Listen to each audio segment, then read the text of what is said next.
Não, vai entrar no YouTube e vai colocar lá Aline Barros. E vai ver a Aline Barros dizendo que ela não suporta que as músicas dela sejam cantadas por um pedaço de bolachinha, que é a tua Eucaristia, Jesus Eucarístico.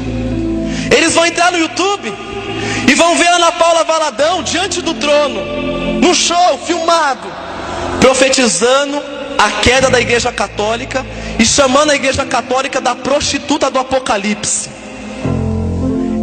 Essa pessoa vai entrar na internet e vai ver o Regis, não sei das quantas, que canta a música como Zaqueu, que a música tem um erro teológico tão grande que não poderia nunca ser cantada na nossa igreja. Quero amar somente a ti. Foi isso que Jesus pediu? E o irmão? E tem gente cantando essa música. E vão ver aquele rapaz dizendo que a igreja não precisa de uma senhora, a igreja precisa só de um Senhor. Eu vou dizer uma coisa: sabe quem está formando os protestantes de amanhã? Somos nós mesmos, que dentro dos nossos encontros nós estamos colocando só coisa protestante. É por isso que não tem mais amor à Virgem Maria, é por isso que não tem mais amor à Eucaristia, é por isso que não valorizam mais as coisas de Deus, as coisas dessa igreja, por isso que não amam mais o Papa, não amam mais os sacramentos. Nós temos cada dia mais nos desmoronando, indo para distante da graça de Deus. Você vai ver São Caetano dizendo que a graça de Deus, quando nós pedimos ao Senhor, ela vem, mas vem por meio de Maria. São Caetano dizia isso. Nós precisamos hoje voltar o nosso coração a ela. Precisamos querer aprender com Maria. Precisamos tirar. Eu vou dizer uma coisa aqui para fechar e colocar um ponto final. As pessoas falam: ah, Heberton, mas nós cantamos essa música porque é o mesmo Deus. Coloca Jesus Eucarístico aqui, entra com um protestante ali e aponta para Jesus Eucarístico e fala para eles assim: olha meu Deus ali. O que você acha que eles vão falar? Idólatra. Não é o mesmo Deus, desculpa. A igreja reconhece a verdade que está na igreja deles, pertence à Igreja Católica. Eu não vou dizer que lá não tem pessoas boas, tem muito pessoas boas lá. E eu conheço muitas que são de Deus, mas a verdade está dentro dessa igreja. Santo Irineu, no século I, ele vai dizer uma coisa: que existe uma verdade. Dentro desta verdade eu não posso tirar e não posso colocar nada. Só existe uma verdade. E é dentro desta verdade que eu quero dar um passo com você aqui. Porque os protestantes, para os protestantes, e aqui nós temos esta liberdade, o nosso país tem essa liberdade religiosa, a qual aqui no nosso país, do nosso lado tem os macumbeiros, os espíritas, os muçulmanos, e nós temos que nos respeitar, somos chamados a isso. Temos os protestantes, e quantas vezes você já não ouviu as pessoas falando mal de Maria? Quantas vezes você já não escutou idólatra, adorador de imagem, Maria não é deusa? Então vamos para a verdade. Eu ainda não me entendi porque os protestantes falam que tudo está na Bíblia. Ora, eu olho para a oração da Ave Maria e ainda não entendi porque que os protestantes não rezam a primeira parte da Ave Maria, se está na Sagrada Escritura. Você vai ver que o anjo Gabriel chegou para Maria, Lucas 1:28, e disse: ave cheia de graça, o Senhor é contigo ou convosco, depende da forma que você traduz do grego para o português. Você vai ver que o versículo 39, Maria entrou na casa de Zacarias e se encontrou com Isabel. Ao se encontrar com Isabel, Isabel disse, versículo 42, bendita és tu entre as mulheres e bendito o fruto do teu ventre. Olha a primeira parte da Ave Maria que está na Bíblia. Nós deveríamos olhar para os protestantes e dizer: meu querido, a primeira parte da Ave Maria você precisa rezar, porque está na Bíblia. Você vai ver justamente uma heresia. Inácio de Antioquia, ele dizia justamente isso. No início da igreja, nos primeiros séculos, Inácio de Antioquia dizia que Deus escondeu de Satanás a virgindade de Maria. Ou seja, todos aqueles que falam que Maria não é virgem estão com Satanás, porque ele que foi enganado por Deus. Porque nós somos da descendência de Maria, da mulher que é virgem, predestinada. E você vai ver justamente dentro desta verdade que nós traçamos, que nós trilhamos dentro da palavra de Deus. No início da igreja existia uma heresia que diziam que Maria era mãe de Jesus, homem. Ela não era mãe de Jesus, Deus. Só que tem um problema. Jesus é 100% Deus e 100% homem. Está no livro de Hebreus. É impossível você separar a natureza de Jesus. Ou seja, se Maria é mãe de Jesus homem, ela é mãe de Jesus Deus. Por isso que num concílio, no ano de 431 depois da morte de Jesus, a igreja denominou Maria Theotokos, mãe de Deus. Por isso que nós rezamos: Santa Mãe de Deus, rogai por nós pecadores, agora e na hora de nossa morte. Amém. Nós precisamos ter intimidade muito grande com essa mulher que todos os dias nos direciona a sermos de Deus. Eu sempre disse aqui, muitos conhecem o meu testemunho.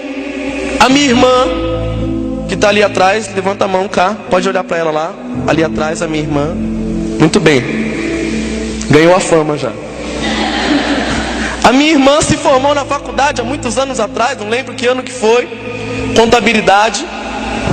E eu lembro que num domingo eu acordei de manhã às 10 horas da madrugada para ir fazer o meu pipi. E tinha um rapaz que foi levar o álbum de fotografia. Quando eu estava indo no banheiro fazer pipi, eu escutei um rapaz na minha casa falando mal de Maria. Mariano Roxo, falando mal de Maria na casa, não dá certo. Falei, depois eu faço o meu pipi, desci a escada. Ele estava com a Bíblia da Ave Maria da minha irmã aberta. E eu cheguei para ele, apontei o dedo, eu falei assim: meu querido, quem que é você para falar mal da Virgem Maria? Ele disse para mim: eu sou pastor da igreja batista. Eu disse para ele: a tua igreja chegou no Brasil em 1817. A minha igreja foi fundada por Jesus. E vocês têm a verdade? E ele se assustou com o jeito que eu falei. E ele procurava tudo na Bíblia e não encontrava.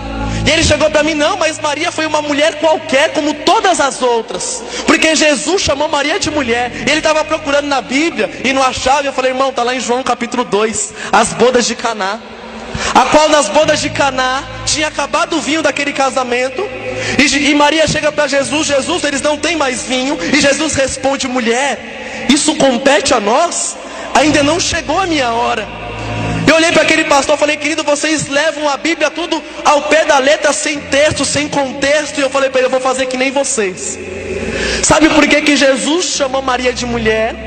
E ele, por quê? Eu falei: porque lá em Gênesis, no capítulo 3, quando o pecado entrou no mundo, Deus falou para Satanás no versículo 15, para a serpente: eu colocarei ódio entre a tua descendência e a descendência da mulher. A mulher irá lhe pisar a cabeça e você irá lhe ferir o calcanhar. Eu falei para aquele pastor: sabe por que Jesus chamava Maria de mulher? Porque Maria é aquela que pisa na cabeça de Satanás. E aquele rapaz muito bravo com as coisas que eu estava falando, e ele falou: não, mas Jesus, ele teve outros irmãos, Maria teve outros filhos, e ele está na Bíblia. E eu falei para ele: está lá em Marcos capítulo 3, versículo 31, a qual Jesus diz que chegou a mãe e os irmãos de Jesus. E Jesus faz uma pergunta: quem que é o meu irmão e quem é a minha mãe? E ele mesmo responde: o meu irmão e minha mãe são todos aqueles que fazem a vontade do meu Pai que está no céu. Eu perguntei para aquele pastor: meu querido, você já estudou grego ou hebraico? E ele: eu nunca estudei isso. Eu falei: pois bem, eu faço faculdade de teologia e eu preciso entender o grego e hebraico, porque a Bíblia foi escrita em grego e em hebraico. E eu falei para ele: você sabia que na época de Jesus não existia a palavra tio, tia, primo, prima, sogro, sogra, enteada, enteada? E ele falou para mim: eu não sabia. Eu falei para ele: então vai estudar. E ele, muito revoltado, ele falou: não, mas eu não aceito que vocês colocam imagens na igreja de vocês, porque está na Bíblia, está proibido. Eu falei para ele: é verdade. Êxodo capítulo 20, diante de Moisés, Deus disse: é proibido que se faça esculturas de falsos deuses para adorar. Nós não adoramos Maria. E ele falou: tá vendo, você sabe, você conhece. Eu falei: querido, o problema é que você esqueceu de andar 4 versículos para frente, 4 capítulos para frente, exato 5. Por quê? Porque 5 capítulos para frente, 4, Deus mandou o povo construir a Arca da Aliança, não foi? Ele foi. E eu falei: esse Deus que mandou proibir que se fizesse imagens de falsos ídolos, ele mandou construir o quê? Nas 2 pontas da Arca da Aliança. E ele disse: 2 querubins. E eu perguntei para ele: os 2 querubins eram o quê, criatura? Ele: 2 imagens. E eu falei: e agora? E agora? E ele falando para mim assim: não, eu vou embora. Eu falei: vai embora não, porque agora o assunto tá bom, tá gostoso. A minha irmã está de testemunha, porque parecia que eu estava pregando para 1000 pessoas. Eu falava com ele como se ele não conhecia a palavra de Deus. Eu ia debruçando a palavra com ele. Eu falei: meu querido, tenha uma vida santa, porque eu quero te encontrar no céu. E eu falei para ele: então quando nós chegarmos no céu, nós vamos dar um abraço na Virgem Maria, e depois nós vamos abraçar o nosso Senhor Jesus. E ele olhou com um olhar de deboche para mim, porque eu falei Virgem Maria. E ele falou: não, eu vou para o céu, eu vou ter uma vida santa, mas quando eu chegar no céu, eu vou abraçar primeiro o meu Senhor Jesus, depois eu abraço Maria. Eu falei: meu querido, não é assim que funciona não. Porque para entrar no céu precisa abraçar a Virgem Maria. Porque São Boaventura vai dizer que não existe outra porta para entrar no céu se não for por meio de Maria. Bravo. A minha casa tem a minha casa, a casa da minha titia, a casa da minha vovó, tem uma escada que vai para a rua. Ele estava subindo a escada, e aqui é o que eu sempre falo, e a coisa que eu mais gosto de falar é isso. Ele estava subindo a escada, eu perguntei: meu irmão, tu segue o caminho de Jesus? Ele: claro que eu sigo o caminho de Jesus. E vamos para a parte gostosa. Os protestantes, eles decoram os versículos que eles querem, que convém a eles. A palavra de Deus vai dizer: se a minha mão direita me leva ao pecado, eu preciso arrancar minha mão direita, porque é melhor eu chegar no céu sem a minha mão direita do que eu queimar o meu corpo inteiro no fogo do inferno. Não está lá? Você já viu algum protestante andando na rua sem a mão, dizendo que cortou porque estava no pecado? Eu nunca vi. São João vai dizer em 1 João capítulo 1, versículo 8, que aquele que diz que não tem pecado, este é um mentiroso. Será que eles são tão perfeitos assim? João 8,44 diz que Satanás é o pai da mentira. Eu sei onde está a mentira. Pois bem, e tem uma coisa que está decorada na igreja deles. João 14,6. Jesus diz, decora também, João 14,6, tá? Eu sou o caminho, a verdade e a vida. Ninguém vai ao Pai senão por mim, Jesus disse. E eu perguntei para ele: meu querido, você é seguidor do caminho de Jesus, que é Jesus? Ele: claro que eu sigo o caminho de Jesus. Eu falei: meu irmão, se tu é verdadeiro seguidor do caminho de Jesus, você precisa passar pelo primeiro caminho que ele passou. E o primeiro caminho que Jesus passou foi o ventre da Virgem Maria. Se nós que estamos aqui nesse retiro hoje somos seguidores de Jesus, precisamos ser gerados por Maria. E o intuito desse retiro é para isso. É para gerar um povo gerado pela Virgem Maria. Precisamos voltar o nosso coração a essa mulher. Santo Agostinho vai dizer no século III que Maria é a forma Dei, é a forma de Deus. Olha só, para essa imagem ficar perfeita, ela tem um molde. Diferente de você vir com prego e com martelo e batendo, porque você corre o risco de quebrar a tua escultura. Com molde é mais perfeito, sai tudo certo. Você coloca o gesso e sai perfeito. Santo Agostinho vai dizer que Maria é o molde perfeito de Deus. Maria, ela forma santos para a igreja. Uma pessoa que passa pela escola de Maria, essa pessoa se torna santa. Ela se torna melhor. Ela busca a santidade com autoridade. Ela cai, mas ela quer ser melhor, porque Maria ajuda. Ela vem para cuidar dos pecadores. Rogai por nós pecadores. Irmão, precisamos voltar de fato o nosso coração para Maria. Nesse encontro de hoje, precisamos amar essa mulher da forma que ela merece. E para isso o intuito desse encontro, a qual o Senhor colocou no coração do Padre César o nome Totus Tus, todo teu, Maria. E você vai ver justamente isso. As pessoas sempre me perguntam: Heberton, por que você fala tanto assim de Maria? Por que você enche a tua boca para falar de Maria? Eu prego todos os dias, mas quer me deixar feliz é poder falar de Maria. É minha vida, e graças a Deus tenho ido para muitos lugares para poder anunciar esta devoção. Há 4 anos atrás, há 5 anos para quem não sabe da minha história, há uns anos atrás, eu larguei emprego, faculdade, os meus sonhos para anunciar Jesus a todos os corações. Hoje eu vivo da providência, eu vivo somente para anunciar Jesus. Não tenho vergonha de dizer que tudo está aqui é ganhado dos outros. Então, sou pobre, mas sou feliz, porque eu tenho Jesus. Jesus é nosso tudo. E Maria. Há 4 anos atrás eu estava no grupo de oração que eu coordenava, dentro de um seminário de vida que estava maravilhoso. E desde naquele dia, numa quarta-feira, eu cheguei em casa e estava mamãe e papai bêbados, brigando. Eu separei os dois. Eu cresci muito distante de Deus, não tive um relacionamento bom com meu pai. Vivi muitas coisas, bebida, festas, prostituição, cheguei a roubar, vivi o homossexualismo. Enfim, tive a minha experiência com Deus. E eu estava querendo buscar e levar a salvação para minha casa também. E naquele dia separei a briga dos dois. Minha mãe errada, eu falei: mamãe, você está errada. Minha mamãe olhou no meu olho e falou: obrigado, meu filho, porque hoje você acabou com a minha vida e eu estou indo embora de casa. E naquele dia minha mãe pegou as coisas dela e até hoje não voltou para casa. A dor do meu coração foi que naquela noite a gente só dá valor quando a gente perde. Eu lembro da história do meu coração, a dor do meu coração, porque até então a minha mãe nunca tinha me visto tocar na igreja, a minha mãe nunca tinha me visto cantar na igreja, a minha mãe nunca tinha me visto pregar na igreja. A única imagem que minha mãe tinha de mim era de um filho rebelde, que no passado chamava ela de vagabunda, chamava ela de prostituta, falava que ela não valia nada. Eu entrei no meu quarto e escutei 11 pregações seguidas. E uma delas, o padre José Augusto, ele disse aquilo que está lá em João capítulo 14, versículo 18. Eu nunca vos deixarei órfão. E naquela noite Maria me abraçou como filha. Há 4 anos atrás. Por conta da minha missão, minha mãe saiu de casa, foi para a casa da minha avó. Minha mãe ficou em casa no qual eu não sabia nem onde ela morava. Minha irmã tinha mais contato com a minha mãe, mas eu não tinha. Tinha vezes que eu não tinha notícia da minha mãe, não sabia se minha mãe estava viva, se minha mãe estava morta. Eu sei a dor que eu tenho passado, pregar todo final de semana, encontro de casais, retiros para a juventude, ver os jovens voltando para casa, podendo abraçar suas mães, e eu não posso mais abraçar a minha. Como eu queria hoje chegar em casa e abraçar a mamãe, não posso.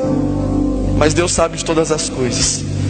Eu lembro que aquilo me aproximou muito da minha irmã, me aproximou muito do meu pai. Comecei a levar o meu pai para o grupo de oração. E eu vi o meu pai tendo uma experiência com Deus no grupo de oração que eu coordenava. Meu pai chorando. E maravilhoso o que o Senhor faz. E o engraçado foi que quando eu entrei na igreja, antes de eu entrar na igreja, minha irmã rezava para mim vir para a igreja.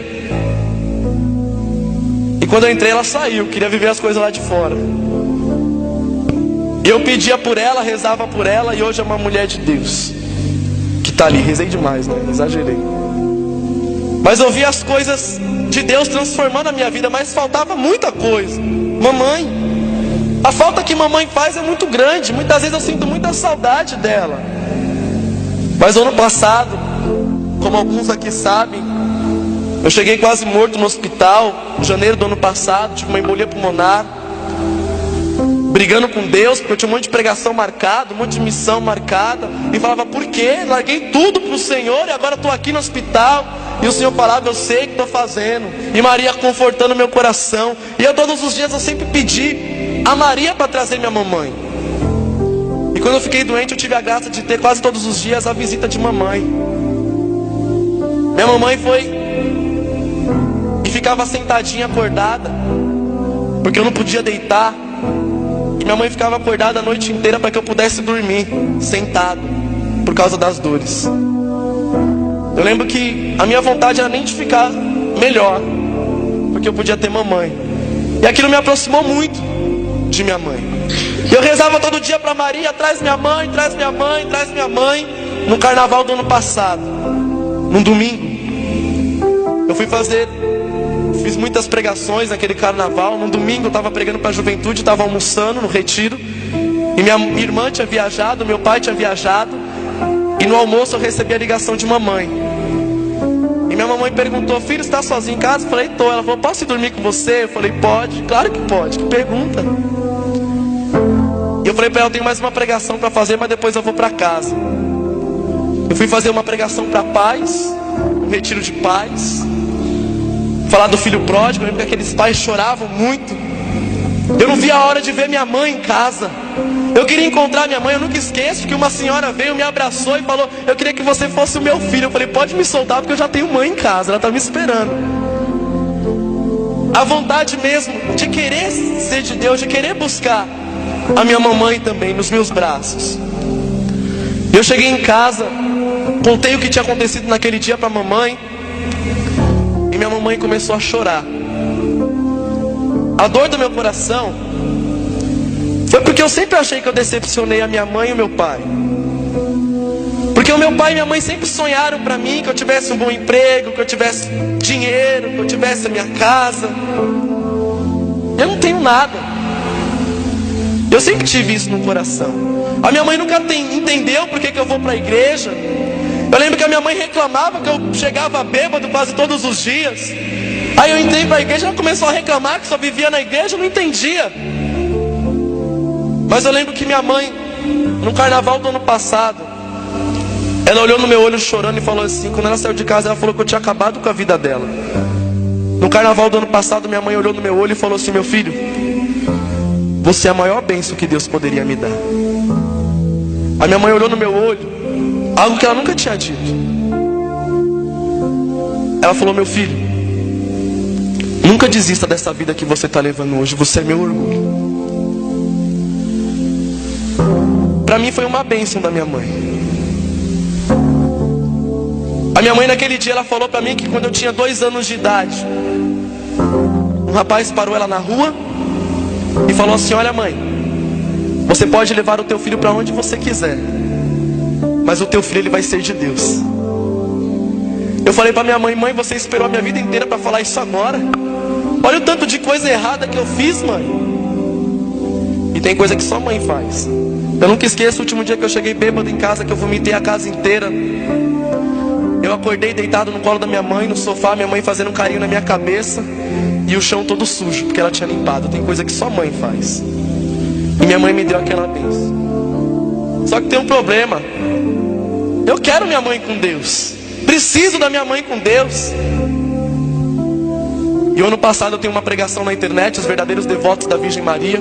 Uma pregação que tem ido para o Brasil inteiro, fora do Brasil. Grandes testemunhos dessa pregação. E a minha mãe me ligou o ano passado chorando, porque ela tinha escutado a pregação. E minha mãe falou para mim assim: filho, quando a mamãe era pequena, ela foi consagrada a Nossa Senhora de Fátima. Veio um alívio no meu coração. Sabe por que um demônio falou para São Domingos de Gusmão que nenhuma alma consagrada a Maria está no inferno, porque ela traz todos de volta. E eu falei para minha mãe: mãe, então Maria vai trazer a senhora de volta, eu tenho certeza disso, em nome de Jesus.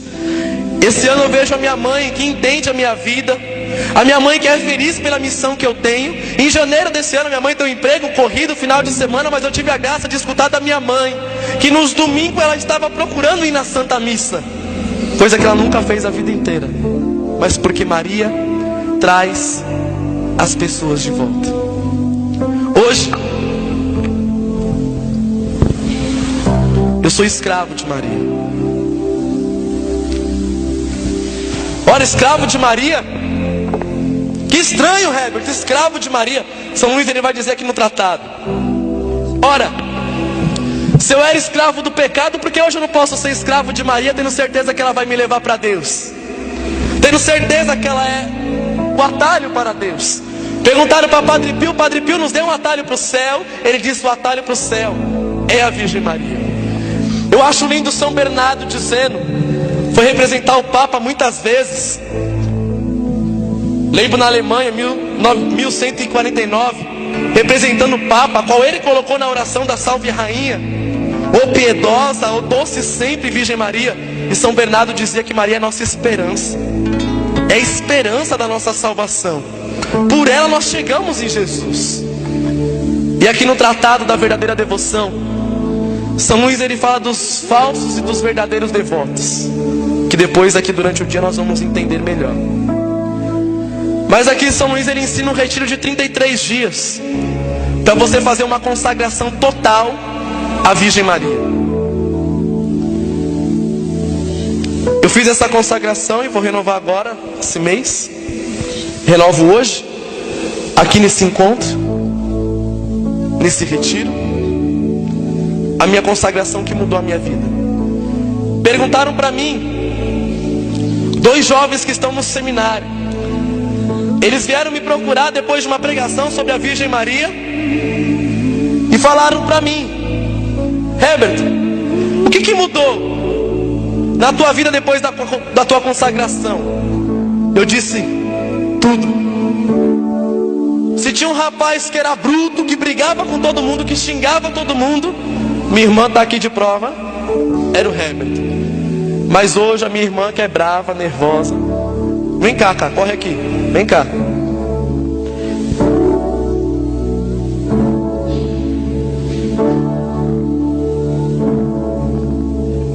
Ela esperou tanto tempo para isso.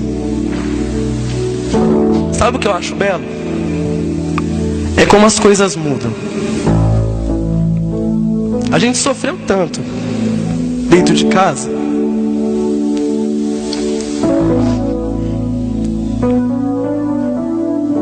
Mas eu lembro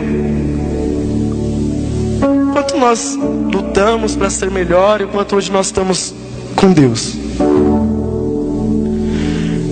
Ela é bravinha, essa menina aqui. Aí hoje ela briga comigo e eu fico quieto. Não tem mais graça brigar comigo, né? Dentro de casa. Mas sabe o que eu acho lindo? É que um dia eu disse sim para minha vida, para Deus, para minha escravidão. E hoje eu posso ver isso aqui no braço da minha irmã também. Ela busca ser de Deus por meio de Maria também, para trazer a nossa família, a nossa casa. É intercessora, faz parte de uma equipe missionária, Madeiro da Cruz, dos irmãos que estão aí. O fundador é o Guilherme, grande amigo meu, um menino que eu amo de coração, que está aqui na intercessão. Mas nós temos lutado